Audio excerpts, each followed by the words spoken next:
I left early. I left my job as a Boston firefighter earlier than most people would ever be comfortable doing.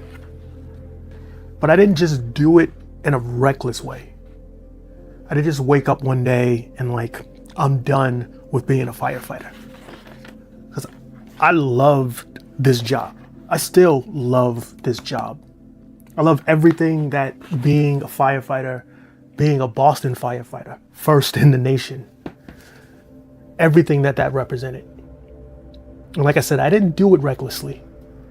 I set out a plan. I bought back military time. I figured out how the game was played, and I decided to play it.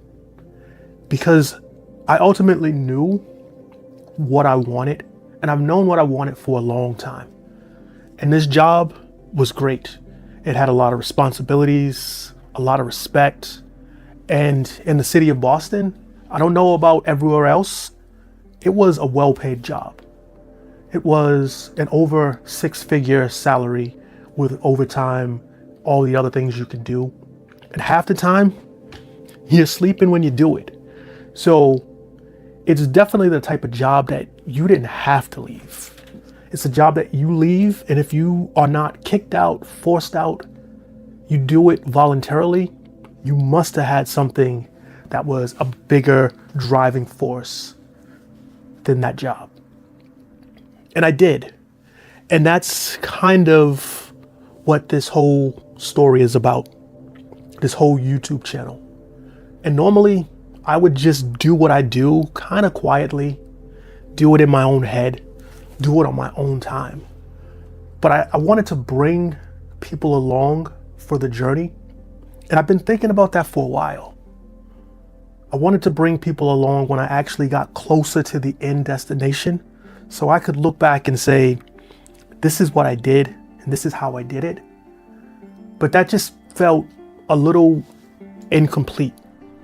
I feel like if you really want to bring people along for a journey, you need to bring them along as you're on the journey. And right now, I'm pretty far away from where I actually want it to be. I'm farther away from it now than I was the day I stepped away from the fire department. I also ultimately saw that it wasn't allowing me to take that next step to start to actually build and live the story that I actually wanted to build. And I knew that story before I got on the fire department. So I got on at 32.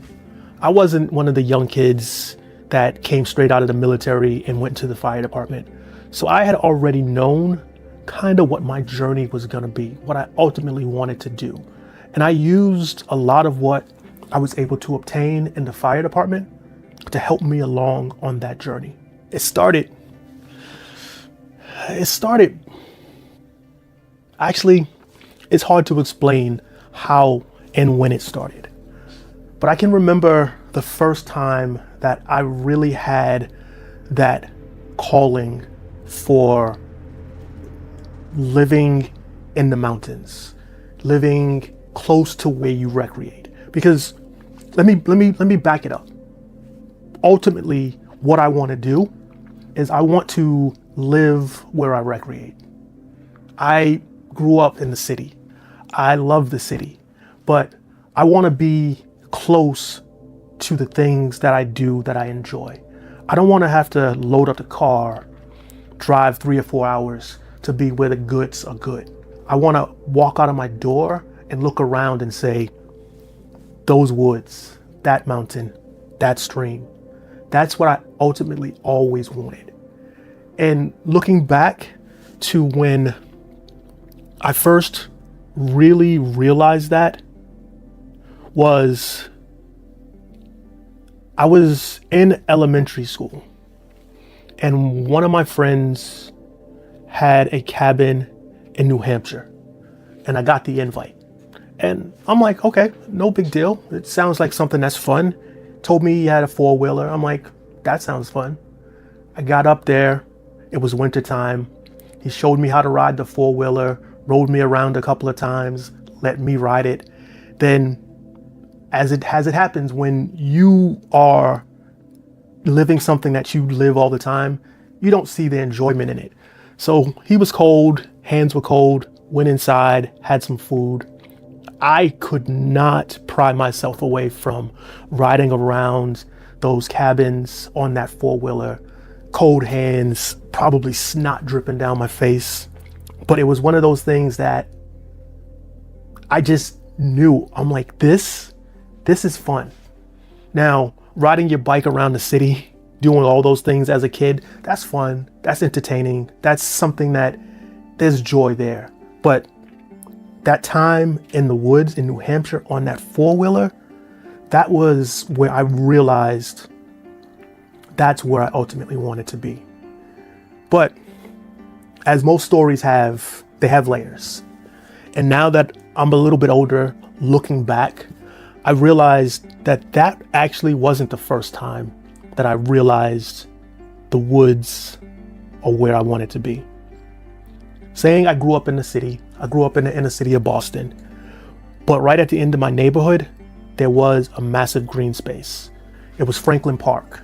Had a golf course, had a zoo, just had walking trails, all kinds of things where you would go do cookouts and picnics, and whenever there were outdoor festivals, that's where they had them. But there were woods 5 minutes from where I lived. And I always found myself in those woods, riding my bike, walking around, acting like I was Tarzan, king of the jungle, just enjoying the outdoors. And I didn't realize what exactly that was until I started to look back and bring all those things back.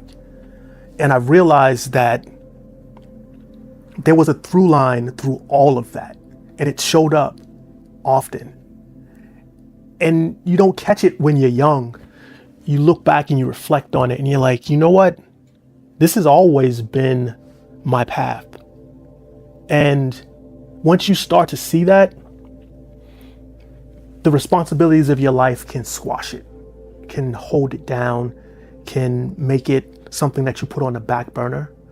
But if you are able to build a life that allows you to move towards that, that's a special thing. It's a hard thing.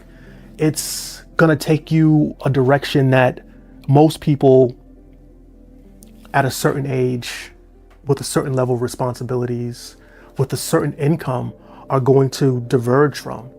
And that has definitely happened to me. I have a lot fewer friends that I see on a regular basis because I've been working this path for 15, 20 years in one way, shape, or form. And that's a hard thing to actually accept. But I know that when I finally get there, there's a bar stool waiting for me with another like-minded person sitting right there. And I know that because whenever I go on any ski trip, any place by myself, that person is always sitting at that bar waiting for me.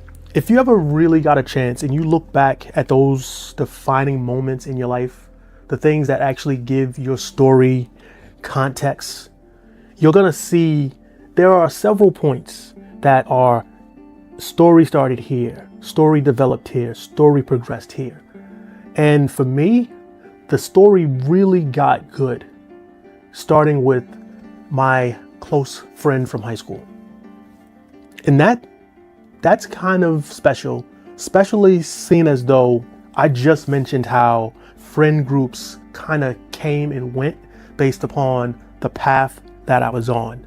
So the path being started by a friend and being signified by friendships moving away, that's pretty unique.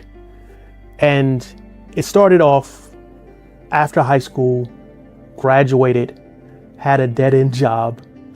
A lot of high school kids do. I was a security guard for this building in Chelsea. I would head there at midnight, do a few rounds, go to sleep in the broom closet, wake up in the morning, watch Bananas in Pajamas. And I didn't have a relief in the morning. So whenever that show was over, I was out of there.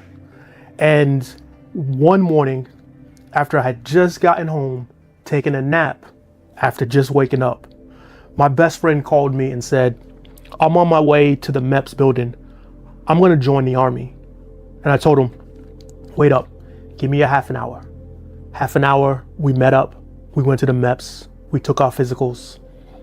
And a month later, we were off to the military, infantry, paratroopers. And I think it's a funny joke how it ends up working out. Because they ask you, where are the 2 places you want to go? And one of the places that I picked was Hawaii. I have no idea why I picked Hawaii. Not a beach person. Can't even swim that well. But I think it was just something about, I had an inkling in my mind about surf culture, about finding my Polynesian princess, whatever it was.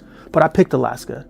And the reason why I say that's a funny joke, because when we were in basic training, and this is a funny part of the story where it allows me to really know that this journey that I'm on was what was supposed to happen. So we're in basic training. We're in these things called starships. There's one company here, one company here, one company here, one company here. And we're in the central courtyard doing whatever we were doing, probably cleaning our weapons, doing some sort of keep you busy activity. And this goofy kid walked through the courtyard, probably wasn't supposed to be there, saw me, don't know why we connected. And he asked me, do you know where you're going? And I'm like, what do you mean? He's like, you know where you're going after you get out of basic? And none of us did. We had no idea. They were keeping that a secret until like the last week or something. And he's like, I got this phone number. Give it a call and it lets you know where you're going. So I ended up having a piece of contraband that was something that made me a special person inside the company. I took one of my phone calls, got that phone call, and it said I was going to Alaska. And that hit me hard because you can't have much more of a difference from Hawaii than Alaska. And I was pretty scared because I don't know anything about Alaska other than it's cold, it's polar bears, and you don't want to be there. But that call, that number, that set me on a path that I am where I am right now.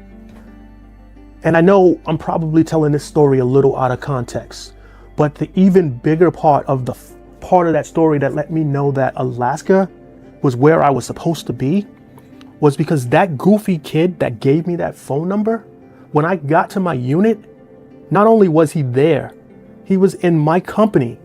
He was in my platoon. He was in my squad. Ultimately ended up becoming one of my sergeants. And I don't know how random that must sound to you, but to be in basic training, see someone walking through a courtyard, give you a piece of contraband that tells you where you're gonna be, and then when you get there, they're there. That's the type of happening that just doesn't happen unless that was supposed to happen. And Alaska is what introduced me to snowboarding. So I'm pretty positive that whole interaction was supposed to happen. It was supposed to show me that this wasn't coincidence. This was exactly where you needed to be, and take heed to that. And I remember learning to snowboard early on when I was up there and taking my first trip to Alyeska and riding up that access road, seeing what ultimately has been that just thing in the back of my mind since I saw it, was that A-frame on that access road. And I knew the first time I saw that thing, that's where I want to be. That's the life I want to have. I don't know who's living there. I don't know what type of life they live. I don't know their hardships. I don't know any of it, but I know I want to be there. And that stuck with me. That stuck with me through my time in Alaska. That stuck with me as I came back. That stuck with me as I've been snowboarding for the last 30 years. And that's what ultimately gave me that courage to leave that dream job and pursue getting to that A-frame in that little ski town. And things have definitely changed. The places that I want to go, the ski towns I want to live in, all those things have changed. But the one thing that has stayed constant is the fact that I know that's where I want to be. So knowing what you want early in life, as early as possible, is one of those things that you can't underestimate how important it is. Because the sooner you know, the more time you have building that ladder that allows you to climb to the heights you want to climb to. So all that to say, from that little kid walking around in Franklin Park in the city of Boston to early retirement from a dream job in pursuit of that mountain life, that's what I've been doing for the last 30 years. And I'm going to keep doing it until I get there. I'm Blair, and this is the Dirtbag Association, where our wax is old, our knees are older, but the stoke doesn't melt. See you on the mountain. I don't ask for too much.